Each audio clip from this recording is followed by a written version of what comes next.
السلام عليكم ورحمة الله وبركاته. بسم الله والصلاة والسلام على رسول الله. النهاردة إن شاء الله هنفسر رؤية القمل في المنام. طبعا القمل من الحاجات المقززة في حياتنا، بس هو ليه تفسيرات كتير في المنام.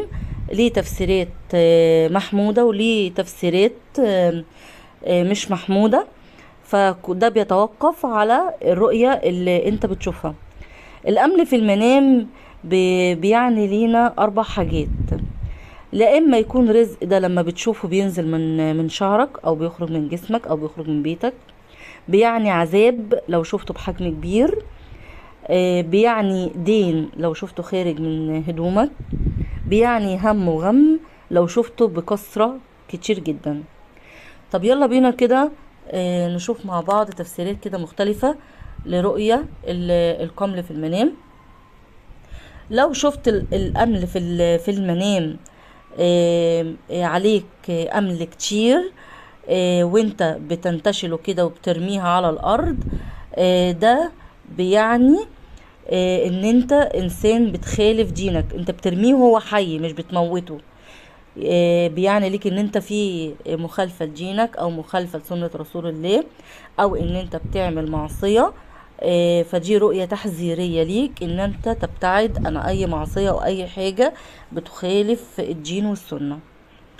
طب لو شفت الامل في المنام وشفت نفسك ان انت بتقتله بتموته، ده بيعني ليك زوال هم وغم ومشاكل عنك.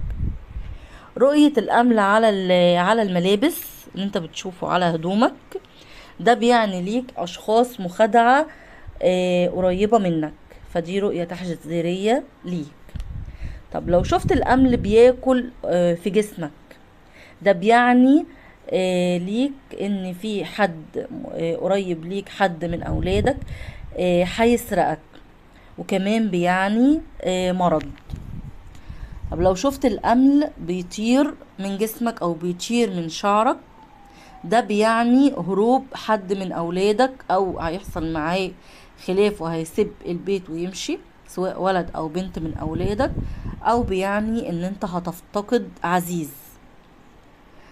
طيب لو شفت الأمل كتير بيهجم عليك أو داخل عليك، دي ناس قريبة منك وانت بتعمل معاها الخير وبتعطف عليها، لكن هم بيكنوا ليك الشر وبيدبروا ليك المكيدة، فدي رؤية تحذيرية ليك علشان تاخد بالك. طيب لو المرأة المطلقة شافت الأمل في المنام، ده بيعني ليها ايه؟ دي رؤية تحذيرية ليها، رؤية تحذيرية ليها من رجال طمعانين فيها، ولازم تاخد بالها كويس قوي من الدخول في اي علاقة مع اي رجل الا بعد تفكير وتروي كثير. فدي بالنسبة لها رؤية تحذيرية. طب بالنسبة لرؤية السبان اللي هو بيبقى البيض بتاع الأمل، لو شفته في الشعر بكثرة، ده بيدل على مال وفير في الطريق إليك. طيب عندنا الرجل لو رأى الأمل في المنام على ثيابه أو جوه هدومه، دي بتعني ليه إن هو هيترقى في شغله. لكن لو شافه بطريقة مفرطة أو بكتير جدا جدا في هدومه، ده بيعني ليه مرض. لو شاف الراجل الأمل في المنام بيمشي في راسه، أو إن هو بيشعر إن في أمل ماشي في راسه، ده بيعني ليه إن هيبقى في خلاف بينه وبين أبنائه. لو شاف الرجل الأمل بيمشي على هدومه وهو مش قادر إن هو يشيله، ده بيعني إن هو عليه دين ومش قادر يسده. لكن لو شاف الأمل بيخرج من راسه وهو بيقتله، لو كان الرجل ده مريض ربنا هيشفيه بإذن الله. رؤية الأمل الأبيض في المنام، دي رؤية من الرؤى المحمودة جدا، بيعني ليك أخبار سارة أو رزق وفير قادم إليك. رؤية الأمل بالنسبة للسيدة المتزوجة، لو شافت السيدة المتزوجة الأمل بيعيش على هدومها، ده بيعني ليها ان هي في استقرار اسري وحياة هادئة ومطمئنة. اما ان شافت الامل بيخرج بره البيت، ده برضو بيعني ليها زوال هم ومشاكل، هتبعد بعيد عنها.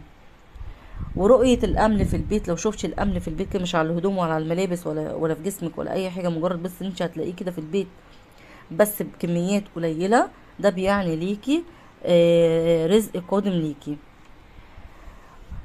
رؤية الأمل، لو شافت الست الأمل بيمص دمها، دي تفسير بان في اعداء بتتقرب ليها وعايزة تخرب بيتها، وتخرب بينها وبين زوجها، فدي رؤية تحذيرية. اما ان شافت ان هي بتلتقط الامل من على هدومها، ده بيعني ان في مشاكل زوجية بينها وبين جوزها. اما اذا شافت الرؤية ديت وكانت هي مريضة، دوت للأسف هيبقى زيادة في المرض.